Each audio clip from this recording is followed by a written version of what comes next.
John Gani, Gibson Kente, Mbongeni Ngema, Thina Mhlophe, Winston Jona, just a few names in a long list who criticized the apartheid state through the performing arts.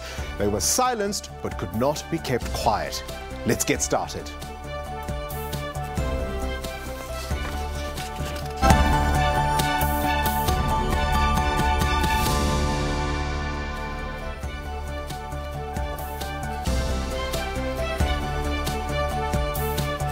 Good evening and welcome to the Democracy Gauge. I'm Bongani Bingwa. Now, as the name suggests, life under apartheid was one of apartness. Everything was segregated, and even the performing arts and theatre were no exception. There was a view, though, that the performed word didn't always follow universal themes, but was only about the struggle. Yet there was no doubting its impact. Now, from AIDS denialism to crime, inequality, gender-based violence, does it still have the impact to address our social ills today? Now, writing and poetry are very clearly resonant in the fight against apartheid, in the fight against the old regime. The question is, does it still have the same impact today? And that's why we're asking the question this evening: is performance theatre still relevant for this time? You can choose from our standard 3 colors. Of course, green is for yes, yellow is for maybe, red is for no. And you can interact with our poll on SABCnews.com.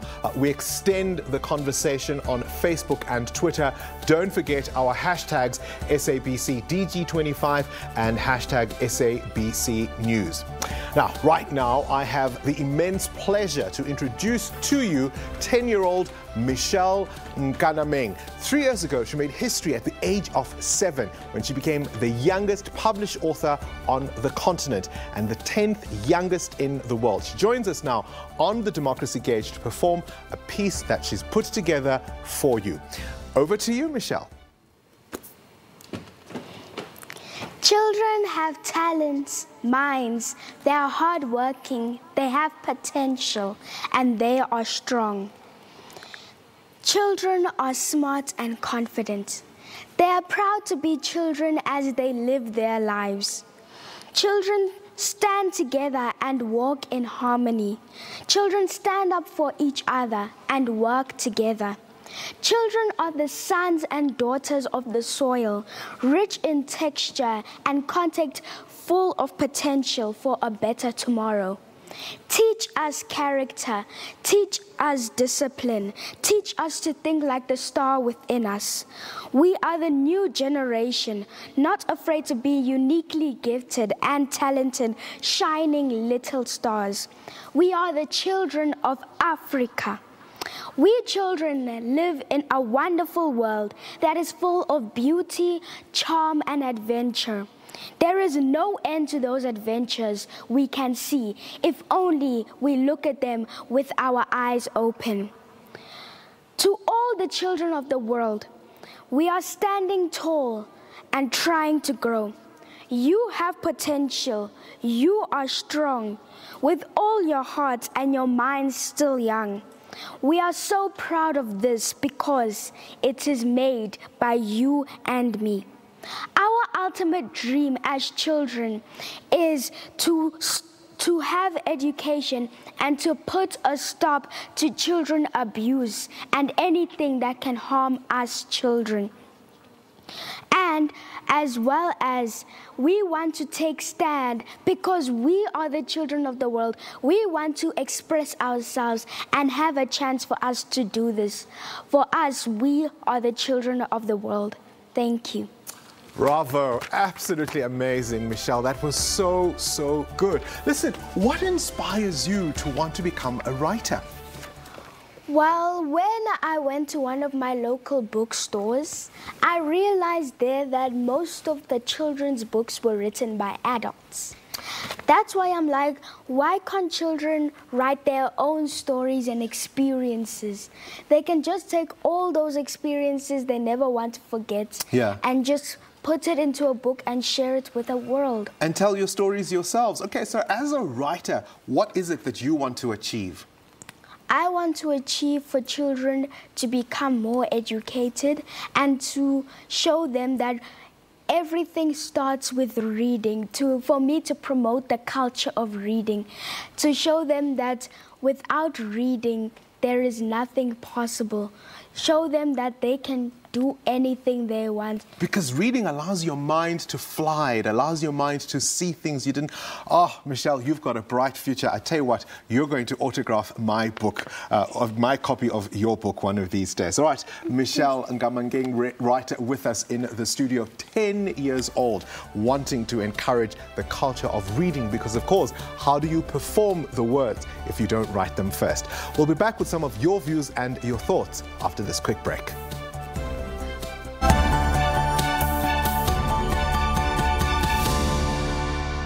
Every year, more and more people all around the country are saving money on their car insurance. Let's meet some of them.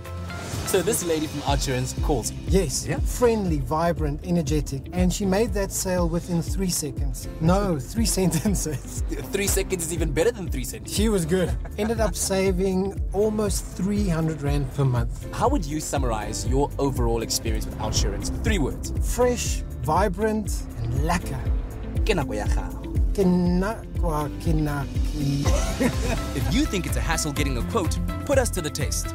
Call or SMS now for a quick quote and make 2019 your time to save. SMS SAVE to 34473. This car of yours is only that smell. Yes. Is it a new one? It's new, my dear. First one. So how long were you with your previous insurer? For a month. 30 I only days. paid 1 premium. It was too much. I gave them a call. Outsurance? Yes. All my questions were answered. Even some of the things, because I'm a new driver. Yeah. I was not aware of some things. They made a quote for me. I saved about 500 Rand. 2019. How? Yes. If you've been with the same insurer for years and haven't recently put Outsurance to the test, call or SMS now and make 2019 your time to save. SMS SAVE to 34473. My previous insurance phoned and said they're going to put my premium up again. And I just thought, really, I can't do this. I sent the SMS, immediately he phoned me. And he was really so sweet. He was so friendly. I couldn't believe it. How much did you end up saving? It was about 419 Rand. It's never too late. You must just do it. It's really, really worth it. It's going to change your life. It's changed my life. Have you told anybody else about it? Yes, I have. Yeah? I tell everybody. Wherever I go, I tell them. They've all saved. Why shouldn't you? SMS SAVE to 34473 and make 2019 your time to save. So how did your path cross with Outsurance? My nephew referred me because he had just switched and saved. Yeah. How much did you save? Over 900 Rand. What are you doing with your saving, everyone? I want to go to the Caribbean island. I want to go and get my groove back. You need to give your nephew a shout out. Give him a shout out, Juanita. Dale, you are awesome. And now, she and Mr. Quipman are going to get their groove back. Just think what you could do with the money you save. SMS SAVE to 34473. 2019, it's your time to save. Tell me about how you heard about Outsurance the first time. I was contacted by a very, very friendly consultant. Gave me the amounts. Honestly, didn't believe it. Why didn't you believe it? It was too good to be true. Now you're making me curious. What was the amount? 1,305 Rand difference. I was like, what? No ways. I screamed on the phone. Other guys sitting around me, like, what's wrong with this guy? Can we just have a moment of silence? Just... Thank you, Outsurance. SMS SAVE to 34473 and make 2019 your time to save. Welcome back. Okay, so tonight we're focusing on performance theatre particularly and its relevance for our society. We're joined in our Pretoria studio by Vangile Ganjo, a poet and publisher. Vangile, welcome to the Democracy Gauge. Thank you so much for talking to us this evening. In my introduction tonight, I mentioned the very clear role that all of us can acknowledge performance theatre, whether that was plays or poetry, played in the struggle against apartheid. The real question we're asking, is it still playing that same role in dealing with today's challenges? Yes, absolutely. I mean, I think there's a huge poetry movement in particular, but also definitely in theatre, where you're finding artists speaking out and having the space to speak out, creating theatre pieces where they talk about not just land but also social issues, particularly poets speaking about the levels of crime, gender-based violence. There's definitely a thriving community, not just in Joburg, but also, or Gauteng, but also throughout the country. So it's definitely still relevant, but also it's still hugely vibrant. Look, it's one thing, of course, to be in the space and to be knowledgeable about what's going on. But, you know, when we talk about the struggle theatre, for example, certainly a lot of the work of South African artists got international attention. Many people were able to perform their works on international stages, got global recognition. Are today's artists getting the same? Listen, I think it's dangerous to make a black and white comparison between struggle theatre and post-struggle theatre, because what you end up doing is you end up assuming that the circumstances would be the same. So we hear now about how these artists were able to travel and had so many opportunities amidst the struggle. But what's happening now is that there is a huge opportunity for artists to perform, and many artists I know are traveling and are performing their works overseas. But I think that people access theatre and performance differently to before, and so people, I mean, the priorities people have aren't the same. So, for example, my aunt used to tell me stories of how she would sneak out of home just so that she could go watch the theatre. Now we don't have to, but people have a lot of things to choose from. So I think that although the struggle performance and art is still vibrant, people aren't necessarily as interested in the arts as we would like them to be.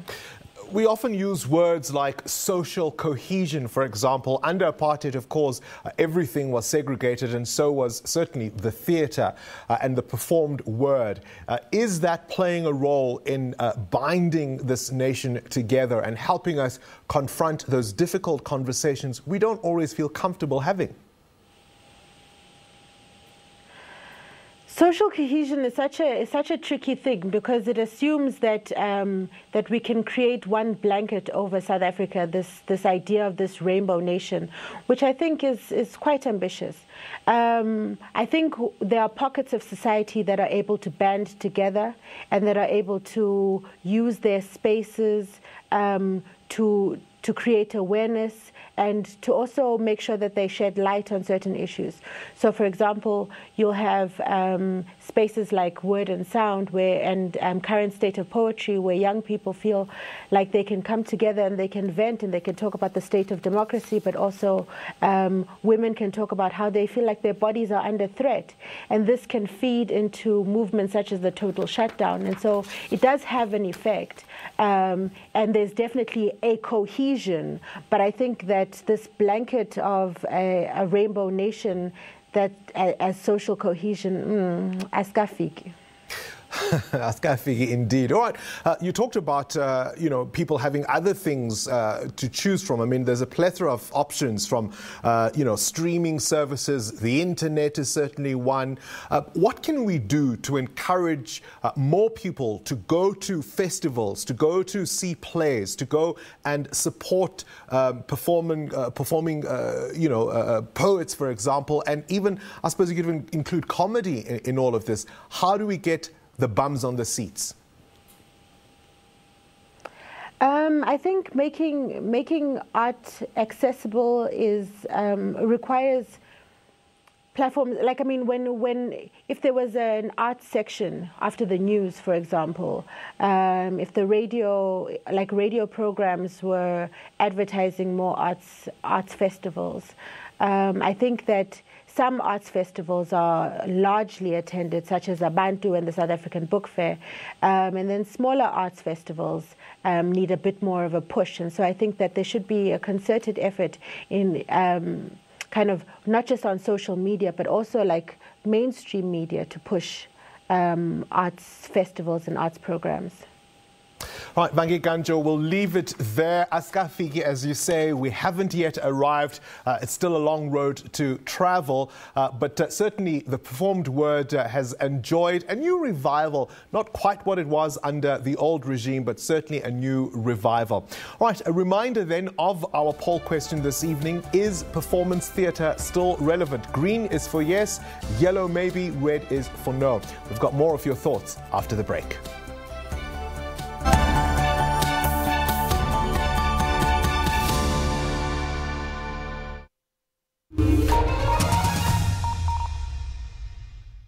More residents are barricading the streets, preventing cars from moving. Even police are battling to try and make their way through. They're saying basically that they're sick and tired with the city of Joburg. Our police, they are roaming around with the vans here in Alexandra, taking bribes to these Somalian shops. People, they're not working here.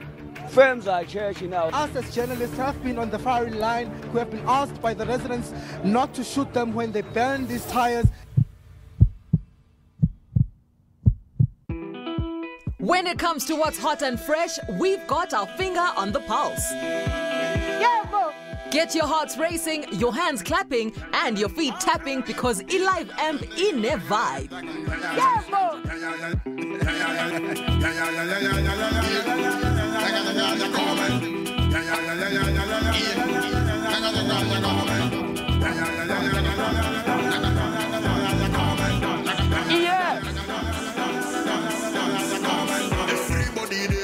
And they hear the sound, they jump. From United Kingdom, Ghana boy, they conquer to Hong Kong. Get on the floor, baby, shake up your bum. Check out the song. Pull up the gun. The national music, throw out the bomb. So come and dance and voshol yourself to Live Amp Fridays at 7:30, only on SABC 1 Mzansi for sure. Come and dance.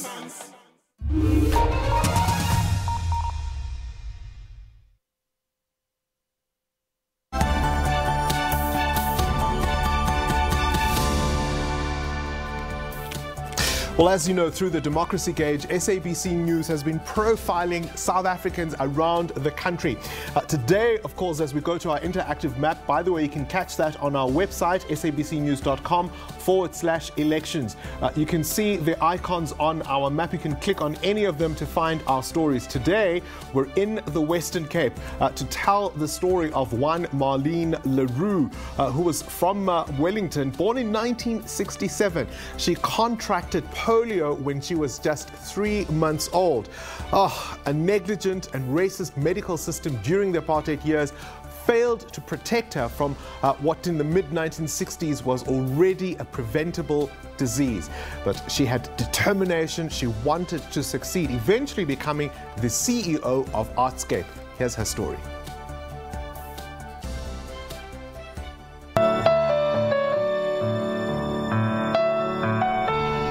I'm Marlene Roux from Wellington. I was born 1967. I was 3 months old when I contracted polio. And I come from the background of farm workers, domestic workers, and I'm very proud to say that I come from people that cared for each other. I call it the Abba community. So my childhood had prepared me for a lot of things, but it made me much more sensitive for somebody else's need that is more discriminated against. In 1994, it was a year of so much turmoil. It was a year when you feel that, my good grief, it finally has arrived. So me standing here today is a product of the University of the Western Cape. That university prepared me for the new South Africa, but also to understand the psychological effects that apartheid still have on all of us as a nation, where we currently are now in 2019.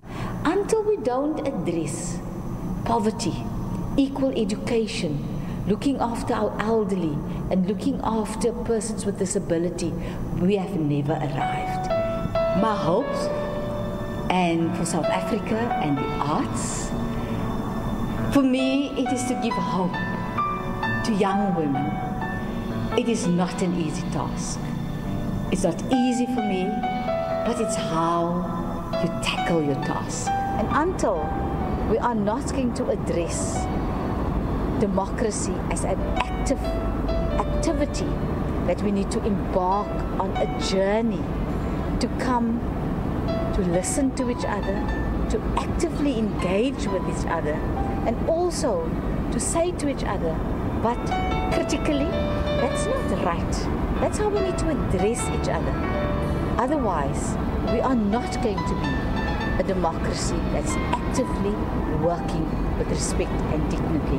That is why I choose the yellow, because we are on a journey as South Africa that the sun even can shine brighter and can really set on our country and be that nation that can be a light for other countries.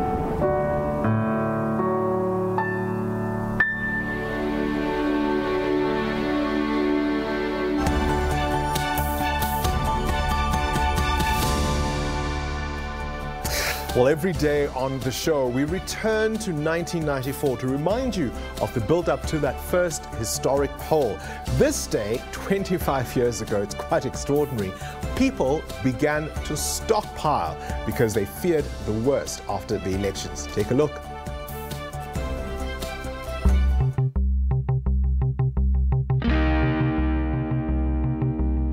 Shopkeepers say many consumers have embarked on a shopping frenzy amid fears that there will be a serious shortage of essential supplies after the elections. The traffic that we've experienced in the last week was definitely not just Easter. There was much more than that. There was a lot of buying. I'm scared there's going to be shortages, no deliveries on and no stock on the shelves at that time. Meanwhile, Eskom said fears of the electricity supplies being disrupted were totally unfounded. The utility said they were prepared for any unforeseen event. The Rand Water Board also scorched fears of water shortage, saying it's almost impossible to disrupt supplies. Almost impossible to disrupt supplies. Those were the days, weren't they? Now, before we say goodbye, let's take a look at the results of today's poll. There it is coming up on your screen. 57% saying yes, 26% saying maybe, and only 17% saying no. So that is at least some good news. Many of you seeing the relevance of the performed word in South Africa today. Well, as always, thank you for taking the time to watch and participate in our show. On Monday, we're asking if we are ready to embrace the fourth industrial revolution. That means our poll is open. You can choose from our three colors: green, yes; yellow, maybe; red, no. And of course, we do want you to send us those WhatsApp voice notes and videos, in fact, to 065 862 4548. As we end today, we've got a fantastic performance by Imbongi Sivuyile Mjokolo. Tatendo zakuthi Yasuke yasala! Yasuke yasala! Hudama niki kwa pasuka malaila kwa vela mabibi! Zapaka mizdiko kwa titaka lishabo! Baleka na kwa jawabanjwa! Waka! Pam pam! Anisivagala sostanga matota! Litutumila la khaza telabuya la dlula! Siwakithila majingiqiu enginazalo nengikifo! Yalonto ndisithi ngolo hlobo xa kunamhlanje ayashukuma amathambalala ukuthula madoda. The bones of our ancestors are vibrating. The voiceless fossils of our ancestors are speaking from the grave. Yaquma ingwanyama kwa Nelson Mandela, yaquma. Yaquma ingwanyama kwa Robert Sobukwe, yaquma. Yaquma ingwanyama kwa Chris Hani, yaquma. Yaquma ingwanyama ngowini Madikizela Mandela yaqhuma iyaloo nto ndisithi ngolo hlobo senilibambe lingashoni ndatsho nderham yo. Very much. Well done, well done, well done. Thanks. Hayi uyibethile, Masam. Masam ndihamba nawe.